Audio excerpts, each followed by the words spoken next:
सुनते आवाज बैंड बाजा के खाची मरल हमारा दरवा जाके। तो का करी ए सुना ना दुआर खाल होई का ताहा। सुनते आवाज बैंड बाजा के खाची मरल हमारा दरवा जाके। बाड़ परेशान ये हो जान कौन बात से, बाड़ परेशान ये हो जान कौन बात से।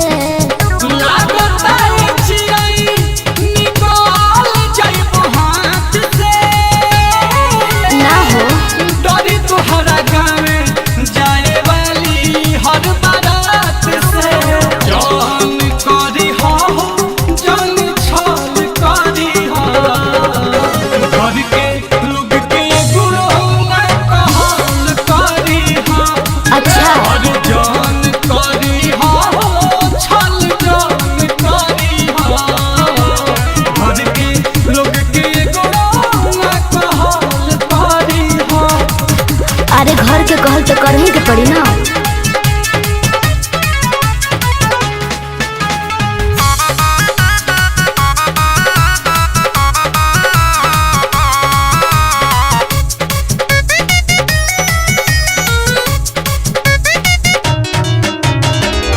झूठा ही डेरा के जानी चिंता से गोला सक बात काल है टेम्पररी शादी कोला। अच्छा नु अपार्टमेंट के करी हां का हो चल गइल छोड़ के पहिल किनु हो रह गइनी कुहुक के आ दूध से बमुह हमार जहरल नु हो माथा पियतन फूक के। रह तू नि फिक्र हम न खेलब जज्बात से, रह तू नि फिक्र हम न खेलब जज्बात से। कापी जाता जीव लगन वाली हर रात से हम लागे तुहरा गाँव में जाए वाली हर बारात से। काल हो जाई हो ढेर बवाल हो जाई। अरे बाप दूसर जदि तोहर कोतवाल हो जाई। हेलो अरे काल कभी हो ई बवाल कभी तहरा कोतवाल के हलाल कभी।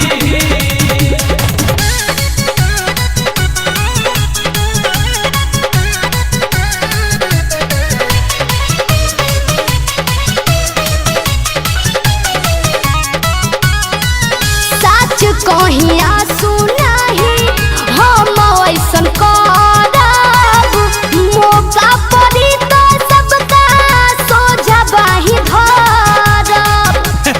तारा से विश्वास से ऊपर गेल बा। काहे हो आखिरी उम्मीद नीला कमाला के हो बात तोहरे से जान ना तो सच रहनावा के फेरावा पस हो खुद के दे बुझा बाकी मुँह के रहो। ताहरा से पहिले हम ही मुँह बोए आघात से, ताहरा से पहिले हम ही मुँह बोए आघात से।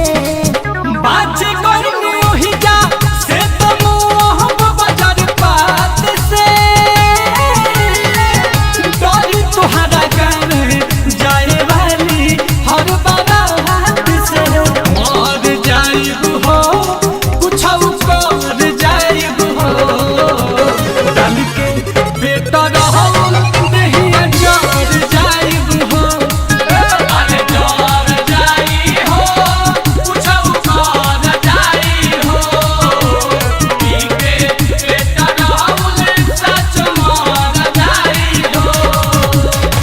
अरे साला पी के नारे छिरिक के साला जान करे